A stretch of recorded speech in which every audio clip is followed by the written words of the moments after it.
You know that feeling when you hold a beautiful, wrapped gift, but your hands feel the empty space inside? That was my heart on the flight to San Diego. The gift was seeing my son's new home. The emptiness was the silence from his end of the phone for the past 6 months.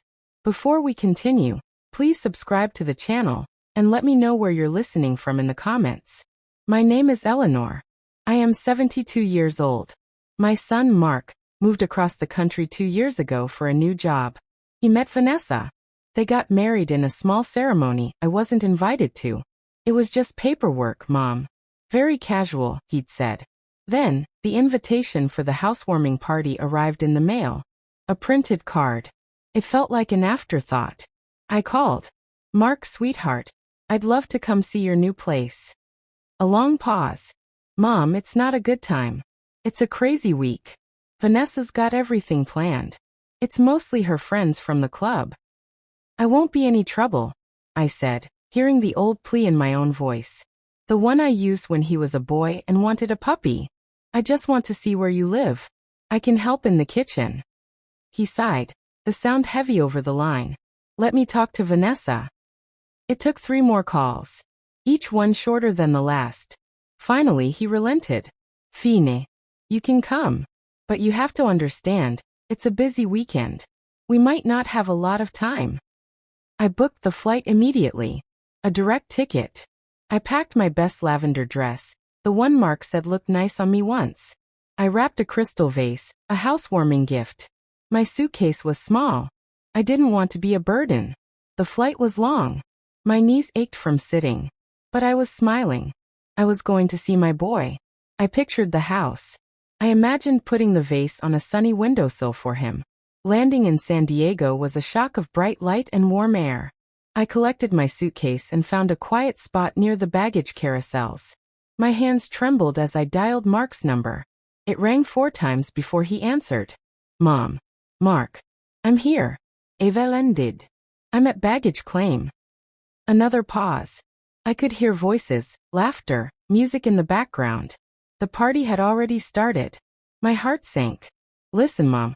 Something huge has come up at work. A client emergency. I have to handle it. Vanessa's tied up with the caterers. Oh, I said, the word small and weak.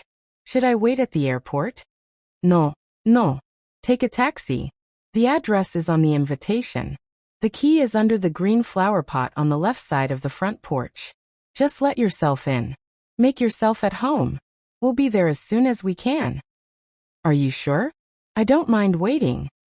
We'll be there soon, he said, his voice tight. Just go to the house. The line went dead. I did as I was told. The taxi ride was expensive. The neighborhood was beautiful. Huge houses with perfect lawns.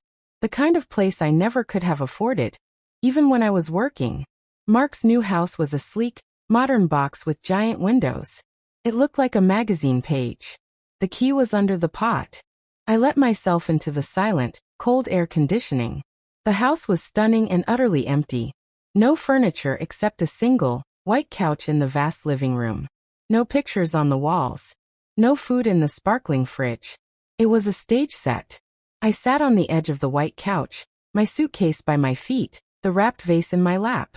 I waited. The sun moved across the floor. I called Mark's phone again. It didn't ring. It went straight to a robotic message. The number you have dialed is no longer in service. A cold understanding began to dawn, slow and cruel. I called Vanessa's phone. The same message. I sat there as the sky outside turned pink, then purple, then black. The silence in the empty house was absolute. They weren't coming. They had never intended to come. They gave me the address to an empty shell and disconnected their phones. They left me here, in a city where I knew no one, like a piece of unwanted luggage. The word burden echoed in my head. It was the word Vanessa had used once on a phone call I wasn't meant to overhear. She's just a burden, Mark. We have our own life now. I was not crying. I was too numb for tears. I was just a 72-year-old woman, sitting in the dark in a strange, empty house, completely and deliberately abandoned. I didn't know what to do. I couldn't stay here. I had no food, no car. I stood up, my joints stiff, and walked to the front door. I stepped out onto the porch into the cool night air, just to breathe. That's when I saw him. An older gentleman with a kind face, walking a small, fluffy dog. He paused under the streetlight, looking at me with concern. "Good evening," he said. "Are you all right? You look a bit lost." I looked at this stranger, then back at the dark, empty house that was supposed to be my son's. My voice, when it finally came, was steady. It was the voice of a woman who had just run out of road. "No," I said. "I'm not all right. I think I've been thrown away."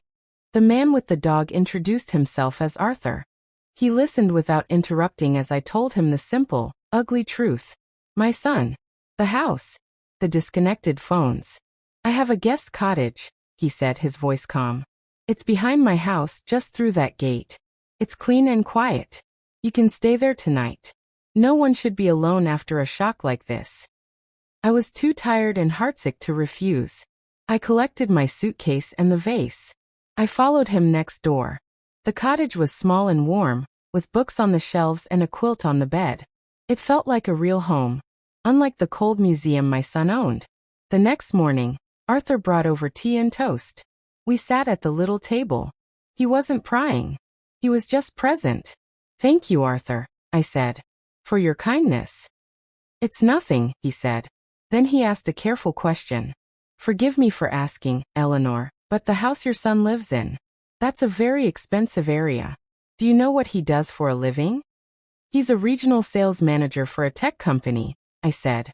"A good job, but not mansion money." Arthur nodded slowly. "I was a real estate attorney before I retired. I still have access to the county property database. Would you like me to look it up? Just for curiosity's sake." A part of me wanted to say no, to pretend it didn't matter. But the other part, the part that had built a life before I was just Mark's mom, was curious. "Yes," I said. "Please." He returned an hour later with a printed page. His face was serious. "The house isn't in your son's name, Eleanor. It's owned by a limited liability company. Golden Coast Properties, LLC. The mortgage payments are automated from another corporate account." He pointed to a line on the page. "See, the payments come from M. Silver Holdings." The air left the room. The words on the page blurred. M. Silver Holdings. My hands went cold. That name was a ghost from my past. My past before Mark. "Eleanor?" Arthur asked, seeing my face. "What is it?" I took a slow breath. Before Mark was born, I had a different life. I started a small company, a consulting firm. I called it Silver Lining Strategy. My maiden name was Silver. I told him the story I had buried for decades. I was good at it. Brilliant, even. I helped struggling small businesses find their path. I sold the company when I was pregnant with Mark. I didn't need the money then. My husband had a good career. So I put every penny from the sale into a trust. A secret nest egg for my future grandchild. A gift from the grandmother I hoped to be. I named the trust the Silver Linings Trust. I was the only trustee. The operating account was called M. Silver Holdings. I never changed the name, I whispered. I never told Mark the account name. Just that there was a trust for his children one day. Arthur's eyes widened in understanding. "The mortgage payments for that house are coming from your trust. Your son found the documents.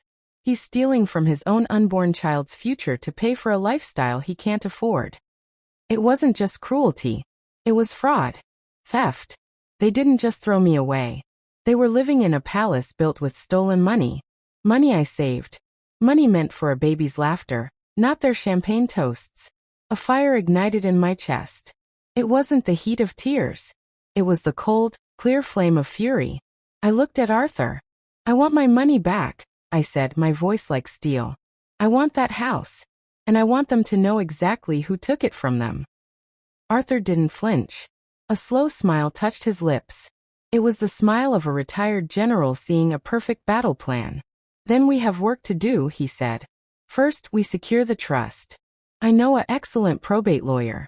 We need to re-establish your sole control and freeze all assets immediately." We worked quietly for days. Arthur's friend, a sharp woman named Linda, filed the emergency motions. My signature, my old documents, proved I was the trustee. The bank froze the Silver Holdings account. The automated mortgage payment for the next month failed. Then, Arthur dug deeper. They're in over their heads, he reported. The house is their only asset. Their cars are leased. Their credit cards are maxed. They have been using your trust as a personal bank for 2 years. The party wasn't just a housewarming. It was a performance, paid for with your grandchild's college fund. I felt sick. And then, I felt determined. We wait, I said. We didn't have to wait long. A week after the payment failed, I saw a familiar car, a sleek, expensive sedan, pull into the driveway next door. Mark and Vanessa got out. They looked frantic. They were trying to call someone, gesturing angrily at their phones. The bank had started calling them. I watched from Arthur's window, my heart a stone. It's time, I said. I walked out of Arthur's house and onto the sidewalk. I stood there, in plain view. Mark saw me first. His face went from panic to shock, then to a forced, ugly smile. Mom. There you are. We've been so worried. We had a family emergency. We tried to call. I didn't move. I just looked at him. The bank is calling because the mortgage payment bounced, Mark. The payment from the Silver Holdings account. All the color drained from his face. Vanessa clutched his arm, her eyes wide with terror.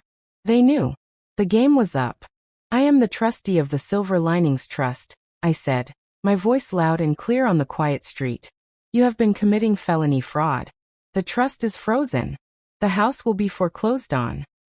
You can't do that. Vanessa shrieked. That's our home. No, I said, looking at the modern box they loved so much. It's a crime scene. And I am repossessing the evidence. I turned and walked back into Arthur's house, leaving them standing on the driveway of their crumbling dream. The battle wasn't over. But I had just fired the first devastating shot. The burden had just learned how to fight back. I closed Arthur's front door. My back was to my son and his wife. I did not look out the window. I did not need to see their shock. I had felt it in my bones. The real work began now. Arthur's friend, Linda the lawyer, was a force. With the trust frozen, Mark and Vanessa were trapped. They had no money of their own. They called my phone for days. I never answered. I let every call go to a new voicemail message I had recorded. You have reached Eleanor. If this is Mark or Vanessa, direct all communication to my attorney, Linda Carter. I gave the number. Then I added, the trust is for my grandchild. You stole from a child who does not yet exist. There is nothing more to say. They sent pleading emails. They came to Arthur's gate. Arthur would walk out and hand them a single sheet of paper. It was a legal notice. It stated that if they did not vacate the property within 30 days, they would be forcibly removed and charged with criminal fraud. They had no choice. They had to leave. I did not go over while they moved out. Arthur did. He said it was a sad parade of rented trucks and arguments. They took their sleek furniture and designer clothes. The things bought with stolen money. The empty house was all that remained. On the day the house was officially returned to the bank, I went with Linda. We stood in the vast, empty living room. The echo of their party was gone. The foreclosure is complete, Linda said. The bank owns it now. They will sell it to recover their loss. I nodded. I had one more question. The money they took from the trust. Can I get it back? Linda smiled a tight, professional smile. We are suing them for restitution. It will take time. But yes, we will get every penny back. They will be paying you for a very, very long time. This was the true revenge. It was not a dramatic scene. It was a quiet, legal process. They would not go to jail if they followed the rules. Instead, they would have a debt. A monthly reminder. A bill for their betrayal. They would pay the burden for the rest of their working lives. But I was not finished. I used my own savings. The money I had from my late husband. It was not a fortune, but it was mine. I made an offer to the bank for the house. A fair offer. They accepted.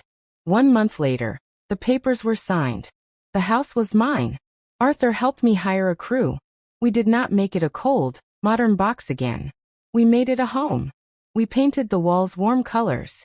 We put in a big, friendly kitchen. We filled the bookshelves. I placed the crystal vase still wrapped on the mantel, a symbol of the visit that never was. Then I called a different real estate agency. I told them I wanted to rent the house. Not for a lot of money. I had one condition. I want to rent it to a family, I said. A good family who needs a fresh start. A single mother with children. A family fleeing a hard situation. Find them for me. They did. Her name is Maria. She has 2 little boys. She escaped a bad life and worked 2 jobs. She is brave. She is kind. She reminds me of myself, long ago. I met her on the front porch. I handed her the key. This is your home for as long as you need it, I told her. The rent will never go up. She cried. She hugged me. Her boys ran into the backyard, laughing. The sound filled the silent house with real life. That was my revenge. I took their symbol of success and turned it into a shelter for a true family. I took the money they stole and will make them return it, drop by drop for years. They are not in my life. They are a closed chapter. I live in Arthur's guest cottage. We have tea every morning. We are friends.